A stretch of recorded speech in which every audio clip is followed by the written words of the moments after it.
Alrighty, let's resume.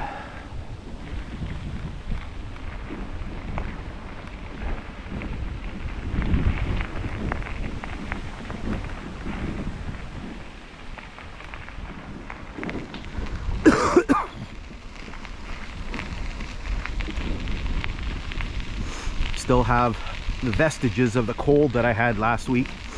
Still a little bit of a runny nose at times, and sometimes some phlegm comes up. Fun times. All right. So we do have another logging spur coming up here somewhere. This section was a lot longer than I thought it would be. I can't read that. Either 600 or 800 meters.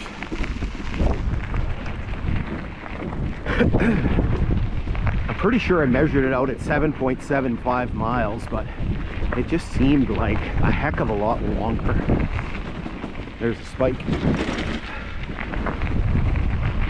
There's still lots of spikes on the railway grade.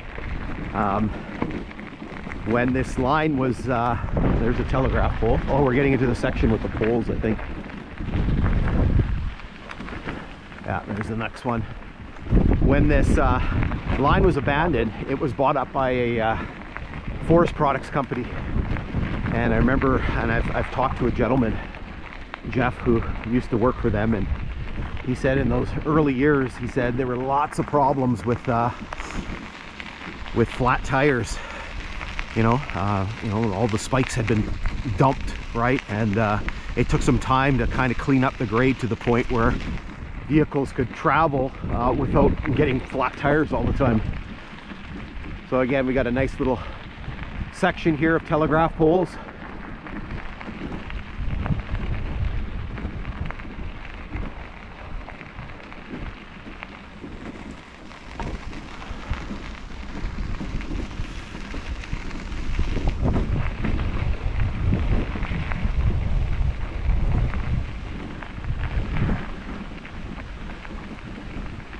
It is quite windy. Probably by next weekend a lot of the leaves are going to be down. The temperature, it's supposed to cool off. Today's supposed to be the last day of kind of crazy heat here. It's supposed to come back down to the 14-13 degree range. Look at this one all tipped over. I can almost reach out and grab some of those insulators. The normal temperatures for this time of year are supposed to be highs of around 11 degrees Celsius. So we are way above normal. Yesterday when I got in my truck after the hike, my truck was showing 29-30 degrees. It was like ridiculous.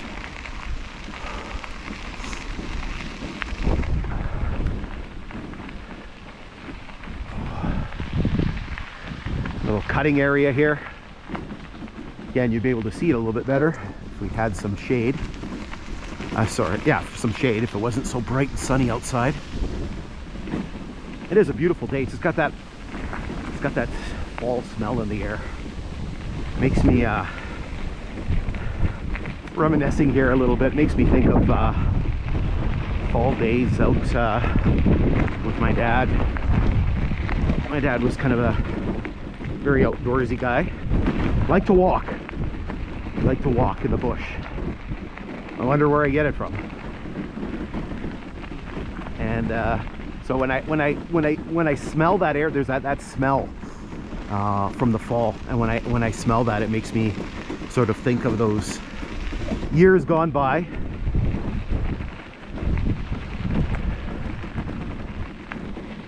Okay, let's zip you ahead a little bit here until we get to the next spur.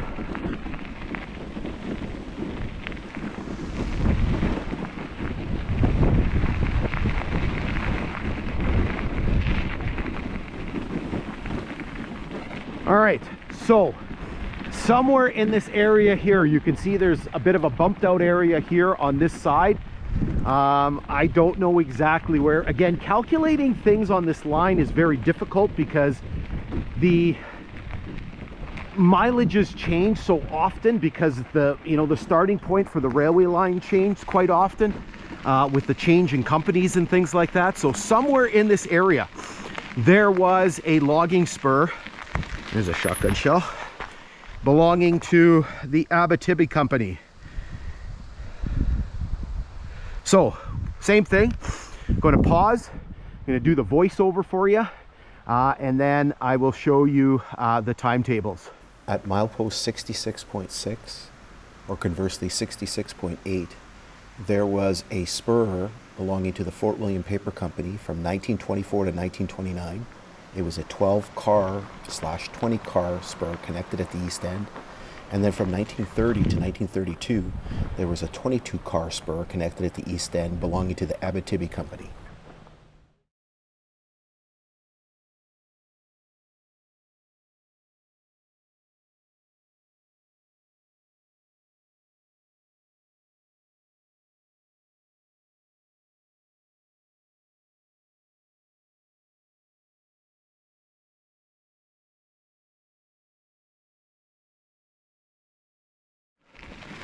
Alrighty, back in the saddle here.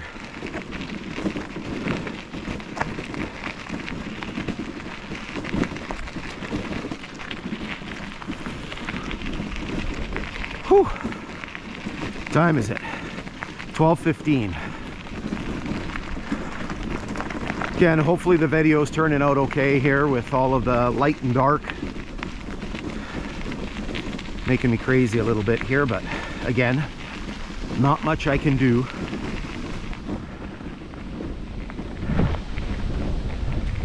The predictions that I keep seeing are for a cold and snowy winter. Yay! I can handle the cold. I hate the snow. I'm just tired of shoveling. Telegraph pole right up there. Again, you can see all the logging activity. So again, logging back here in the, in the 1910s, they were logging along the line, and really kind of bumped up in the 20s and 30s and 40s. There you can see all the work from more recent times. Here's another telegraph pole there. Big slash piles. Wonder when they're gonna, some of these look like they've been there for a while. I wonder when they're gonna burn them. They can't burn them now. We're actually we were supposed to get a bit of rain the last couple of days overnight. It didn't come. There was some rain during the week, which was very welcome because I was through, not this area, but west of Graham last weekend, and the ground was so dry. Like, people would drive and there'd be these big clouds of dust that it would throw up. It was just crazy. And so it did get at least a little bit of rain during the week here. But basically, when you look at maps, this area is shown to be in a severe drought. It did not rain very much in September, and not a lot of rain in the forecast coming up. So we'll see what happens.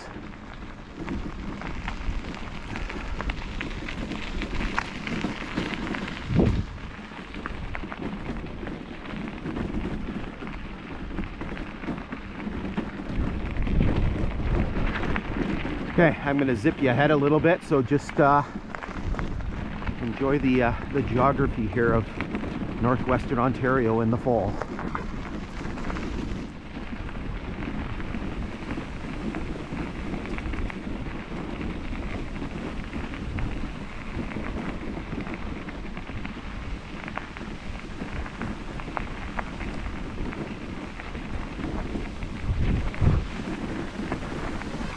Again, so you could see basically the nature of the logging operation, right? And again, probably how many times it's been logged, because you can see that the amount of deciduous trees that have filled in, particularly the poplars, which are very, very fast growing.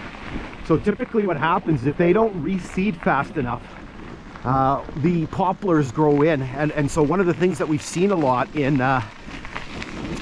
parts of this area is the loss of some of the coniferous forests.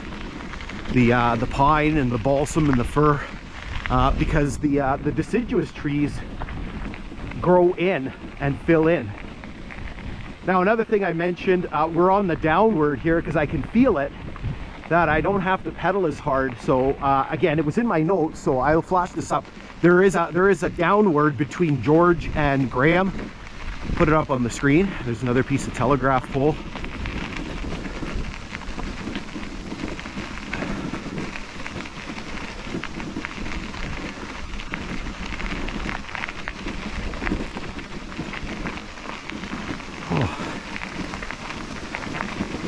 I really feel it now. It's warm. So every once in a while I get a little shot of that breeze, but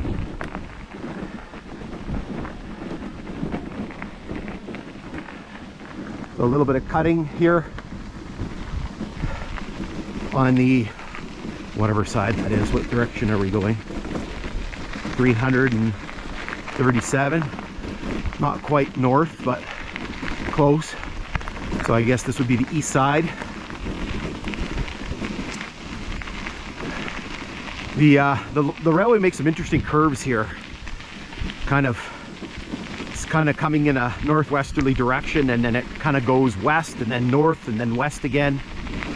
Maybe I'll show you the map.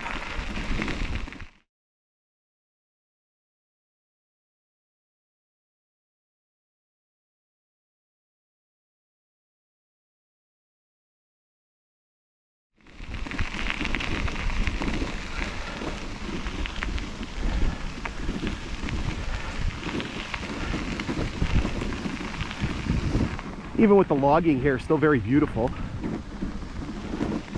This section isn't too bad here in terms of the shadows. The sun's behind us, so I guess we're kind of running to the north here. You can see my shadow in front of us. Look at all the slash piles here. Again, this was a big part of the railway line, right? A lot of logging business.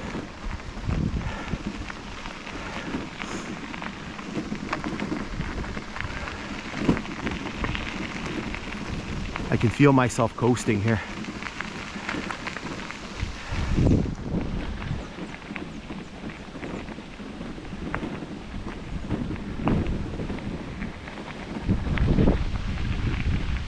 Oh, that breeze is nice.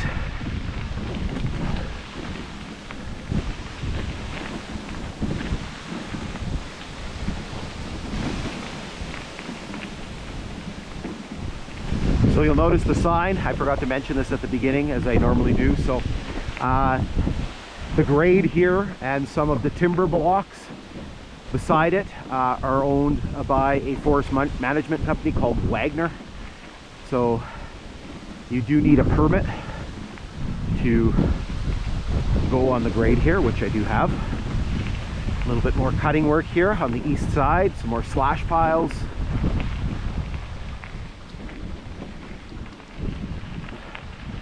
All right, I'm going to zoom you ahead a little bit more here. It's kind of a quiet section here.